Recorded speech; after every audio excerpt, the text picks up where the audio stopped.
In the large bowl of a standing mixer with the hook attachment, add flour, salt, yeast, honey, and eggs. And lastly, you're going to add some milk. And make sure that the milk is warm. Then you're going to mix the ingredients for about 5 minutes with the hook attachment.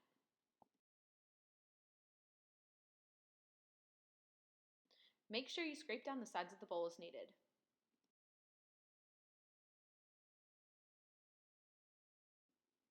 And lastly, you're going to add 2 tablespoons of butter.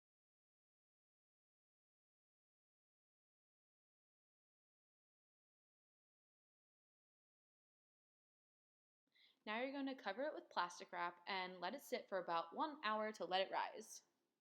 While the dough sits, we're going to make the garlic herb spread. So you're going to mix together butter, fresh herbs, garlic, and you can't forget the Parmesan. You can set this to the side and continue to the next step. After 1 hour, you're going to punch down the dough. Next, we're going to flour our work surface and we're going to turn the dough out onto the counter. When the dough is a little bit sticky, I like to add a little bit of flour on top so it doesn't stick to my hands so much, and it's just easier to work with. Form the dough into a cohesive ball, and then you're going to use your rolling pin and roll out about a 12 by 18 inch rectangle, and it doesn't have to be perfect.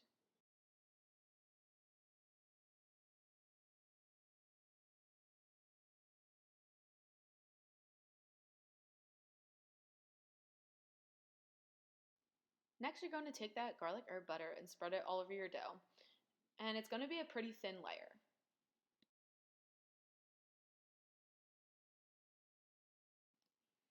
So here you're going to do your best, and you're going to fold the dough over itself so the garlic spread is now sandwiched in between.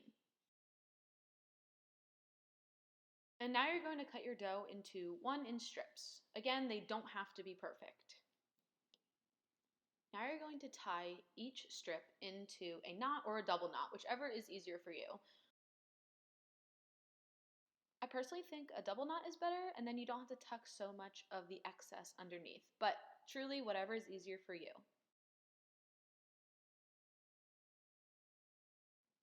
Once you have them all tied and put on the parchment lined baking sheets, you're going to cover them with a kitchen towel and let them sit for about 45 minutes. And after 45 minutes, you're going to bake them and just follow the booklet instructions. And while they bake, you're going to make the garlic butter topping. So you're just going to mix butter and fresh garlic together.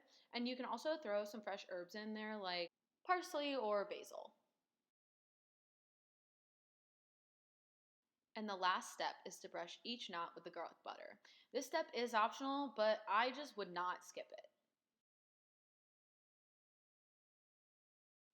And here we go. Here's the final product. You have yourself some garlic knots. And just make sure to have fun baking and enjoy.